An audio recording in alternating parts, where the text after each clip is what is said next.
Voilà, aujourd'hui nous sommes en compagnie de notre ami Jean-Luc Quémard pour son nouveau livre qui s'appelle Ma Grande Guerre, journal d'un poilu aux éditions de l'Officine. Jean-Luc, tout simplement l'origine du livre. Et il y a tout un tas de documents et voilà, je vous laisse nous expliquer.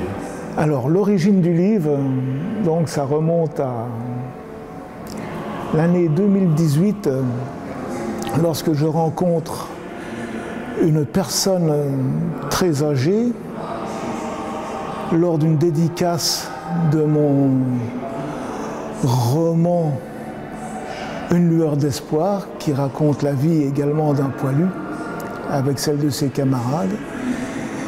Je dédicaçais cet ouvrage à Cora Verdun et je vois arriver dans l'allée centrale, venant directement vers moi, un très vieux monsieur avec sous le bras une boîte. Je me suis dit, tiens, que me veut-il? Et il vient et il m'aborde. Monsieur, je vous connais, mais vous ne me connaissez pas. Ah, alors faisons connaissance. Alors c'est là qu'il me dit, monsieur Quémard, je vous ai déjà lu et je viens vous voir parce que ce que je vais vous donner, ça vaut une fortune, qu'il me dit. Ah bon? Je suis déjà stupéfait à l'idée de recevoir quelque chose, disons, d'assez probant, sans doute concernant la Première Guerre mondiale. Et je dis, cher monsieur, alors découvrons ce que vous m'amenez.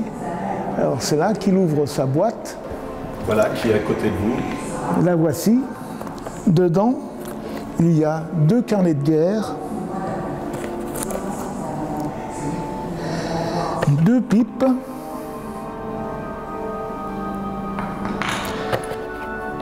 un porte-monnaie, un briquet, ancien modèle bien sûr, et différents documents que vous avez ici. Et je dis, c'est assez riche ce que vous me donnez là. Et oui, effectivement. Figurez-vous, cher monsieur Quémard, que ça vient de ma famille, dont je suis la belle famille. Ça vient d'un poilu qui se nomme Pierre Gare et qui a fait toute la Grande Guerre. Je viens vous donner ces documents parce que je sais qu'avec vous, ils seront entre bonnes mains. Vous me les donnez vraiment? Oui, monsieur Quémard, je vous les donne. J'en dispose comme j'en veux, librement. Effectivement, à partir de cet instant, ils sont à vous. Moi, je vous dis, cher monsieur, je vous remercie beaucoup et j'en ferai sans doute un ouvrage. Et vous serez le premier à recevoir la primeur donc, de mon ouvrage, le premier livre. Malheureusement, je vais connaître quelques déboires avec les documents qu'il m'a laissés et je regretterai finalement de ne pas avoir eu le temps de lui délivrer mon premier ouvrage que je lui avais promis parce qu'il est décédé entre-temps. Voilà. Et ça me coûte beaucoup. J'imagine bien, et en plus, c'est une mine d'informations. Dites-nous après ce qu'on va découvrir, parce que si on est au Mémorial de Verdun, d'ailleurs qu'on remercie pour son accueil, mais à chaque fois ils sont très sympathiques, ils nous reçoivent, on voit derrière vous des chevaux, une remorque, ça concerne exactement votre livre, quoi. Exactement, c'est pour ça que j'ai tenu à faire, disons, cette interview dans ce lieu, puisqu'il s'agit donc d'un soldat qui est réserviste territorial, car il est appelé le 3 août 14 à l'âge de 40 ans, comme conducteur de chevaux, donc conducteur hippomobile, au sein d'un régiment d'artillerie. Et au sein de ce régiment d'artillerie, il sert dans une section dite de munitions. Et sa mission va être de ravitailler, donc sur le front, les batteries d'artillerie. Chose qu'il décrit très bien dans ces 2 carnets de guerre qui sont ici. Et du coup, Voilà. On découvre la vie d'un poiliste, c'est très impressionnant parce que, comme on le disait avant de tourner, c'est très bien écrit également. Est-ce que vous avez été surpris par son style, par ce qu'il racontait?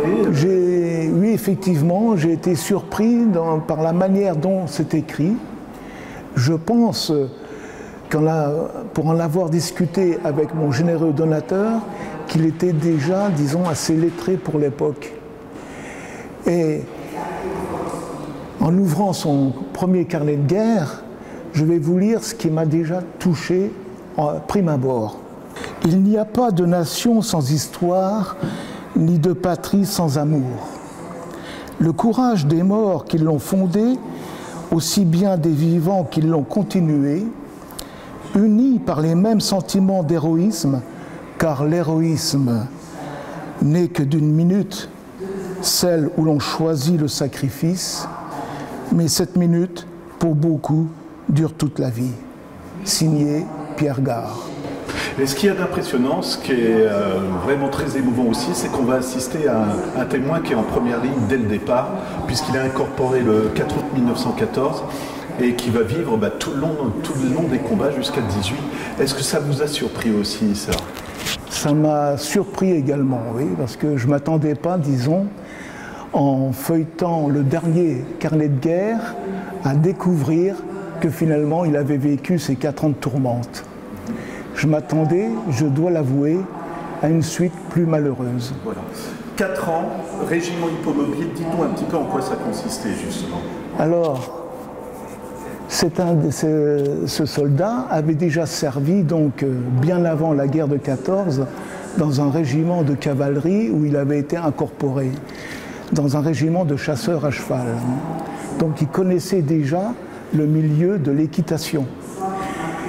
Et puis, étant réserviste territorial, il a été rappelé comme, disons, spécialiste en chevaux, finalement, qu'il connaissait très bien, pour servir au sein d'une section de munitions pour ravitailler les batteries sur le front. Et comme il connaissait bien déjà ce milieu-là, il n'y avait aucun souci pour lui à commander un cheval et évoluer dans ce milieu aisément.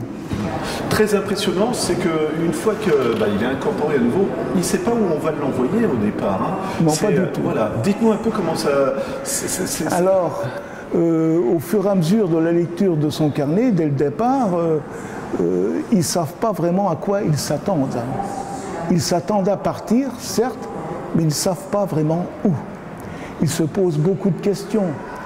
Et d'ailleurs, dans la caserne où il est accueilli pour former le régiment de réservistes dont il fait partie, ils ne savent pas vraiment ce qu'il en est exactement de la guerre encore. Ils ne savent pas où vraiment on se bat. Si c'est vraiment sur la frontière du Nord, si c'est sur la frontière Est ou voire Sud-Est. Donc ils ne savent pas. Donc il y a beaucoup de gens qui causent finalement, comme on dit souvent, pour rien dire. Voilà. Et il apprendra ça pratiquement à la dernière minute. Et encore, quand ils embarquent, ils ne savent pas où ils vont. Mais ils savent qu'ils partent. Voilà. Justement, une de ces premières étapes, ça sera Billy sous Langienne. Je vous laisse nous raconter l'anecdote, c'est impressionnant parce que c'est une autre époque aussi, hein, finalement. Voilà, donc il part, le régiment complet, chevaux, armes et bagages et artillerie, ils sont embarqués. Le 13 août, en soirée, non, le 12 août, pardon, en soirée, et ils vont voyager toute une nuit et toute une journée, où ils arriveront à Verdun le 14 août, en pleine nuit. Et là, c'est Verdun, mais il connaîtra la destination de Verdun qu'une fois arrivé pratiquement en Meuse. Avant, il ne savait pas. Il partait vers l'Est, c'était tout. Et là, quand il aborde donc la gare avant d'arriver à Verdun, ils savent qu'ils vont sur Verdun. Mais ils ne savent pas pourquoi. Donc ils débarquent tous dans la nuit du 14 août pour d'abord faire, entretenir les chevaux et ainsi de suite, pour descendre tout le matériel. Ils mettent les chevaux au parc, comme ils appellent ça, et ils attendent. Ils vont passer la nuit à la Belle Étoile, car il n'y a rien de prévu pour eux. Ils passent la nuit avec leurs animaux, comme de bons compagnons. Voilà. Et au matin, c'est le branle-bas de combat, reformation du régiment au complet et direction le sud de la Meuse, en passant par Dugny, Voinville, Banoncourt et ainsi de suite. Et c'est là qu'à Banoncourt, il va découvrir pour la première fois ce qu'est vraiment la ruralité dans nos villages meusiens. Et c'est là qu'il va apporter des critiques un peu, disons, négatives, qu'il va voir les tas de fumier devant les fermes, chose qui n'existe pas chez lui. Il va voir donc de la tripaille, car à cet endroit-là, lorsqu'il arrive, c'est une boucherie militaire. Et qui dit boucherie militaire, beaucoup, disons, de bovins qui sont dans les pâtures, et il y a des abattoirs. Les granges de ce village sont transformées en abattoirs. On se moque de l'hygiène à cette époque. On abat comme on abattrait, disons, un lapin, un vulgaire lapin, et il n'y a pas, disons, de chambre froide, il n'y a rien du tout. Donc, les tripailles sont éparses dans les caniveaux, sur les tas de fumier, et ça le chagrine. Et d'ailleurs, il le décrit très bien dans son livre, dans son carnet de guerre, pardon. Mal accueilli aussi à Billy-sous-Mangienne, il faut le dire, par une petite vieille, quoi. Il est accueilli d'une drôle de façon, car pendant donc l'investissement des côtes de Meuse, on s'approche alors du front allemand. L'Allemagne n'est pas très loin, elle est en gros à 20-25 km des côtes de Meuse. Et ils arrivent dans un village où il le décrit si bien, quand il rentre dans les maisons, ça pue le boche. Et il l'écrit de lui-même, parce que ça sent le boche. Et c'est d'ailleurs ce que racontaient les gens qui étaient appelés dans le secteur de Saint-Miel pour servir dans les différents régiments de la garnison de Saint-Miel. Et ça n'a pas changé. Et puis, il y a deux collègues de son régiment qui demandent à boire à une petite vieille, et là j'aime bien raconter cette anecdote, et cette petite vieille, il n'était pas question qu'elle leur offre à boire en leur disant « Messieurs, je préfère donner à boire aux boches qu'à vous ». Et c'est là que ces deux collègues vont aller voir leur capitaine, et ce capitaine va donc faire escorter cette petite vieille à la gendarmerie de Vigneulles-les-Atons-Châtel. Et voilà. Alors je ne sais pas ce qui est arrivé à cette petite vieille, car il ne le décrit nullement. On ne va pas raconter tout aujourd'hui, parce que je voudrais aussi que les lecteurs découvrent. Il y a beaucoup de voyages dans le train, des choses comme ça. Mais je voudrais qu'on parle principalement, oui, je trouve ça très émouvant, du rapport de l'homme avec le cheval. Parce qu'on est à la guerre, on est à l'armée, on se dit il faut être froid et des choses comme ça. Pas du tout. Justement, dites-nous un peu comment ça se passe dès qu'il emmène ses chevaux, ou quand il en perd aussi. C'est émouvant. Hein. Alors, ce soldat avait vraiment de la compassion pour les animaux qui lui étaient attribués. C'était devenu des compagnons, comme un copain, comme un ami. Ils partageaient leur vie avec ces animaux, ils partageaient tout. Ils s'inquiétaient lorsqu'ils revenaient de mission, d'ailleurs, ils ne pensaient pas à l'homme, ils pensaient aux chevaux, leur donner à manger, l'avoine s'il y en avait, le foin s'il y en avait. Je dis s'il y en avait parce que ce n'était pas toujours le cas. Et quand ce n'était pas le cas, il fallait d'abord avoir recours au système D, c'est-à-dire que quand ils occupaient un village, ils allaient les voir les paysans du coin.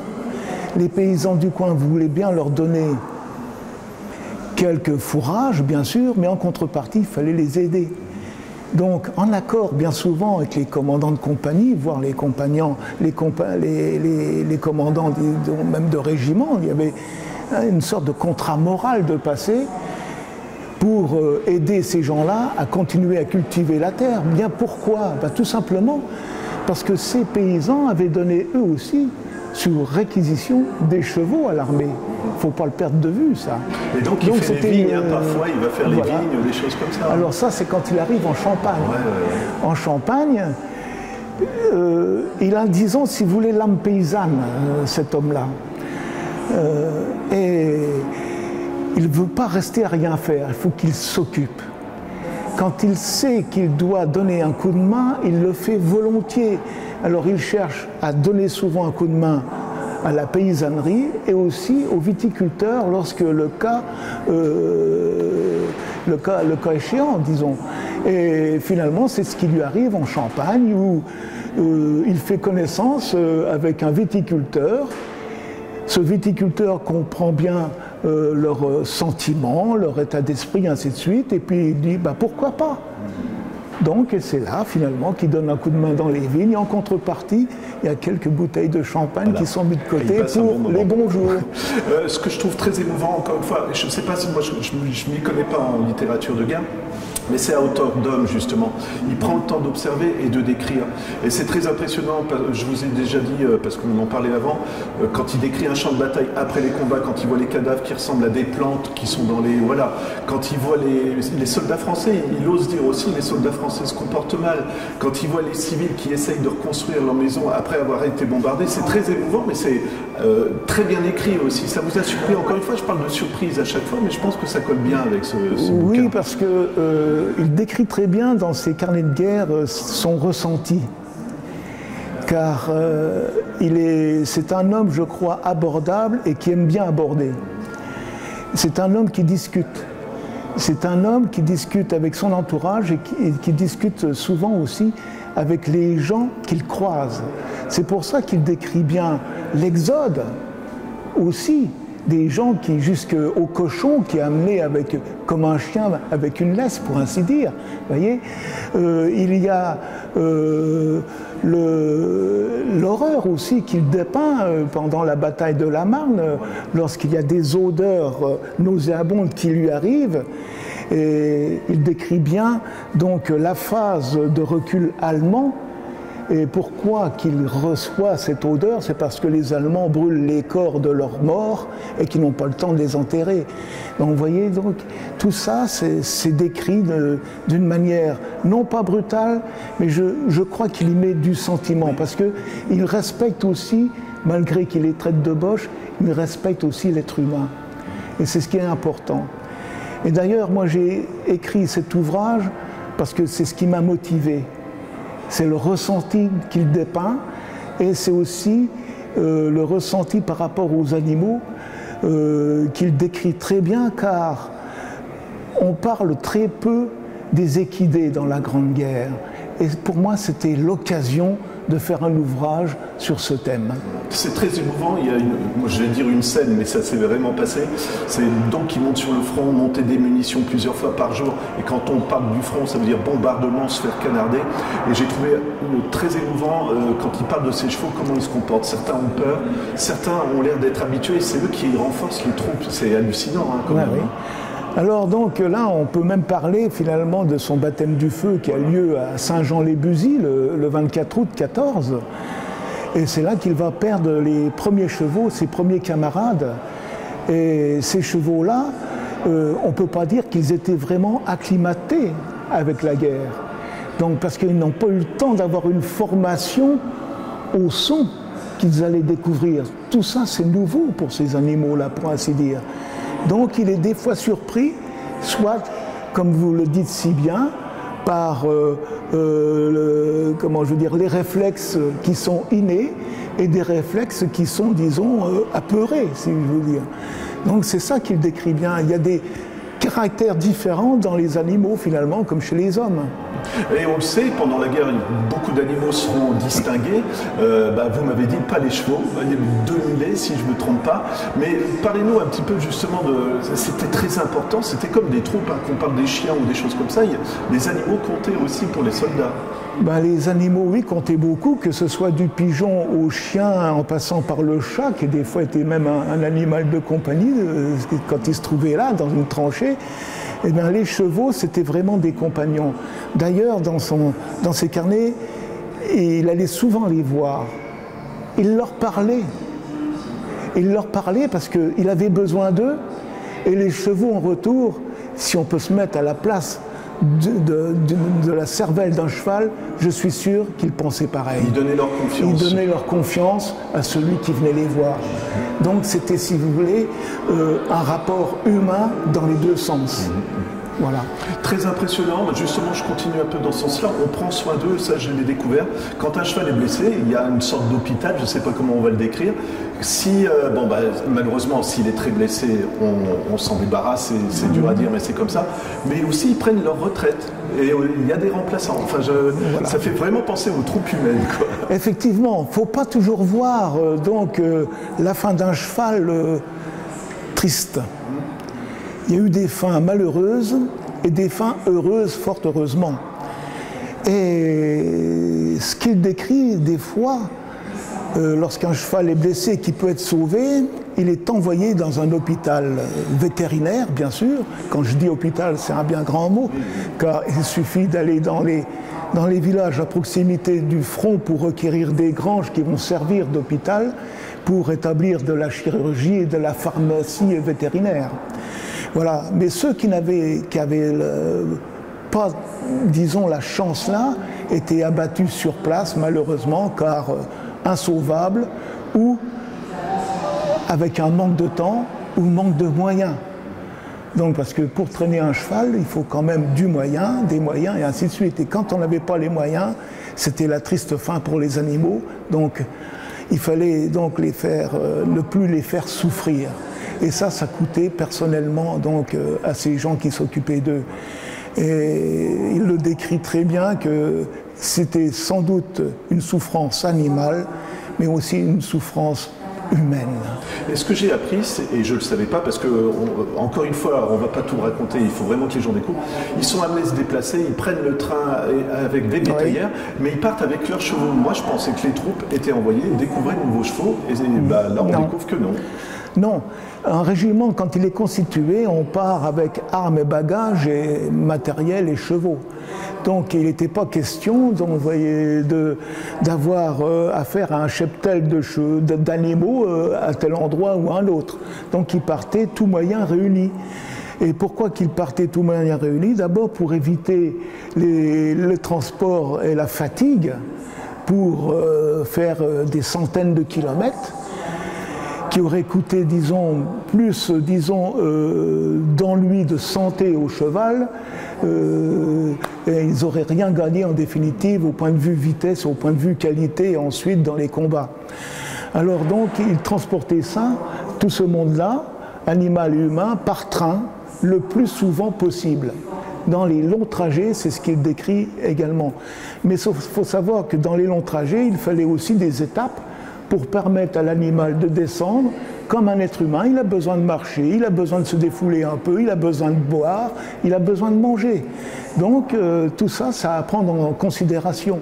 Et il le faisait très bien dans les transports, surtout lorsqu'il fait ce grand voyage qui va de Sampigny-sur-Meuse au sud de Saint-Miel pour rejoindre donc le nord, Maubeuge et ainsi de suite, tous ces secteurs-là, en faisant un grand arc de cercle, parce que les Allemands tenaient, disons, une bonne partie qui interdisait donc d'emprunter les voies ferroviaires qui se trouvaient sous le joug allemand, si je puis dire. Ce qui m'a impressionné, ce sera une de mes dernières questions, Jean-Luc, c'est que quand il écrit son journal, on dirait que parfois il s'ennuie, parce qu'il raconte les combats, c'est très impressionnant, mais la plupart du temps, c'est je nettoie mon linge ou j'écris à la famille. Oui, effectivement. Alors, il faut savoir qu'il n'était pas tous les jours, disons, sur le front, si je puis dire. Il y avait des journées très chargées où ça commençait très tôt, ça se terminait très tard, ou des fois ça se terminait pas du tout, ça se terminait que le lendemain, sans dormir pour autant, animaux et êtres humains et soldats. Et des fois, il y avait des journées où il ne se passait pas grand-chose. Et dans ces journées, c'était des fois aussi nécessaire pour lui, pour se refaire une santé, si je puis dire, aussi bien morale qu'aussi bien, disons, dans le domaine de la propreté. Il aimait bien s'égayer donc dans les rivières qui abordaient son campement. Il aimait bien aussi nettoyer ses vêtements dans les lavoirs des villages où ils étaient cantonnés.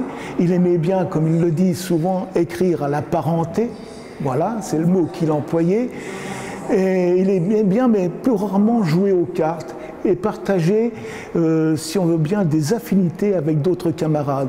Je ne veux pas dire que Pierre Gare était, disons, un individu isolé, c'est pas ça, mais je crois que sentimentalement parlant, il devait s'extérioriser seul. C'est un être qui avait besoin de se retrouver, je pense, à chaque fois qu'il le pouvait. Et aussi, il ne faut pas perdre de vue qu'il écrivait journellement ses carnets de guerre. Et ça devait lui prendre du temps pour se remémorer la façon dont ça s'était passé, pour ne pas, disons, oublier la moindre, disons, le moindre cas qui était donc mis en évidence à raconter, et ainsi de suite.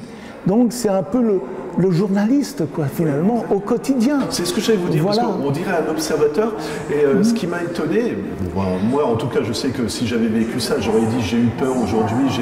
Lui, jamais il parle d'appréhension ou de peur. Non. On dirait que, bon, je dois aller au combat, j'y vais, mais c'est même pas par fierté ou quoi, il raconte comme une journée de travail, quoi. Voilà, il fait jamais part, disons, je ne sais pas s'il a vraiment eu peur. Parce qu'il ne décrit pas la peur, il ne décrit pas l'appréhension. Il va au combat, je ne veux pas dire comme si on disait bonjour à quelqu'un, c'est pas ça, mais il y va parce que c'est son boulot, mais il ne pense pas, disons, qu'un jour il ne peut pas revenir. Ou alors, il n'en fait pas état. Il n'en fait pas état, peut-être par rapport au cheval qu'il monte, car si un cheval se rend compte qu'un cavalier qui est au-dessus de lui est stressé, il le sent très bien. Donc c'est peut-être pour ça aussi que c'est une force de la nature, finalement, pour apaiser le cheval avec lequel il a confiance, pour le conduire là où il faut, pour ravitailler, pour, disons, faire son boulot. C'est peut-être ça, et je crois que finalement, il parle très peu, disons, de la peur. D'ailleurs, je crois qu'il n'en parle pas du tout. Voilà. Et moi, il y a une anecdote, juste après j'arrêterai, parce qu'il faut vraiment que les gens découvrent, mais ça m'a impressionné. Alors, vous en souviendrez peut-être mieux que moi, certainement. En avril 15, il visite un musée de la guerre. Il en sort, il a dit, c'était bien fait. Et je me dis, mais on est en pleine guerre, il y avait déjà des gens qui étaient en train de récupérer des reliques, des choses comme ça. Et c'est hallucinant, parce que lui dit, c'est bien fait, alors qu'il la vit, quoi. Oui, effectivement, c'est vrai, ça m'a d'ailleurs surpris. Ça m'a d'ailleurs surpris parce que les musées arrivent bien souvent après l'événement. Mais là, les gens commencent déjà à collectionner. Là, un casque allemand, là, des bottes, là, ceci, là, cela, et ainsi de suite. Et ça lui convient, ça lui plaît.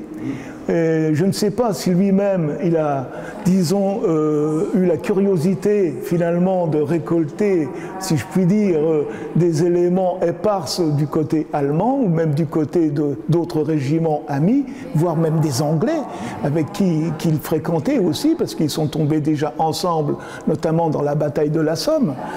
Et finalement, pour lui, c'était tout naturel. Voilà, alors que chacun de nous sait qu'un musée, c'est toujours après l'événement. Exactement.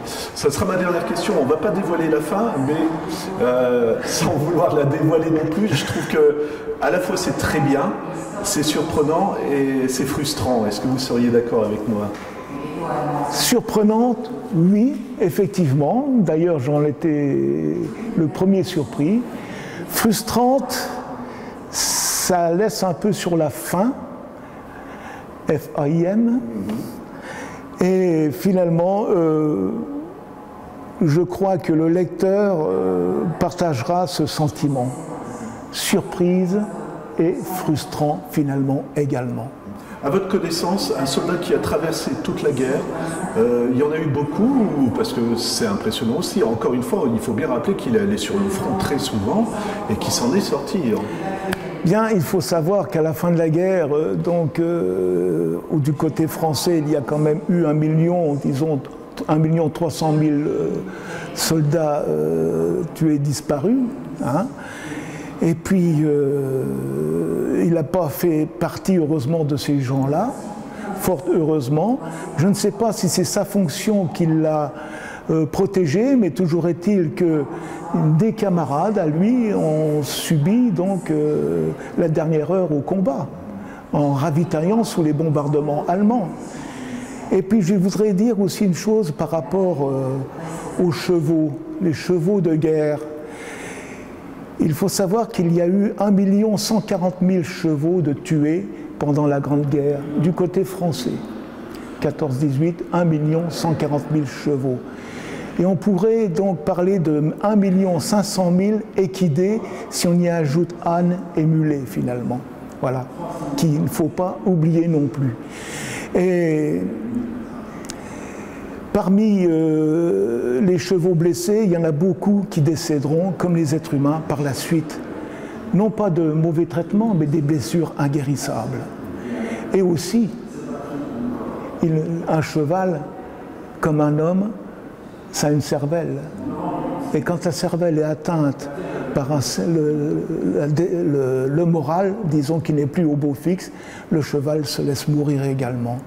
Voilà. Donc vous voyez, il y a finalement la mort au combat et la mort après. Voilà, ben je rappelle simplement le titre de votre nouveau roman, parce que c'est pas un roman, de votre c'est un témoignage. Voilà. Et c'est vous qui l'avez agrémenté, on va bien préciser, hein, parce que c'est important. Voilà. Donc c'est Ma Grande Guerre, journal d'un poilu, paru aux éditions de l'Officine. Voilà. Et ben, on vous remercie Jean-Luc, puis on vous retrouve dans nos émissions. Un très beau livre. Tout à fait. À bientôt Jean-Luc. Merci, au revoir à vous. Et n'oublions pas, juste avant de terminer, de remercier à nouveau le Mémorial de Verdun qui a accepté de nous recevoir pour faire cette interview. Et je tiens personnellement à les remercier, mais Jean-Luc, je pense que vous êtes avec moi aussi. Merci. Tout à fait d'accord.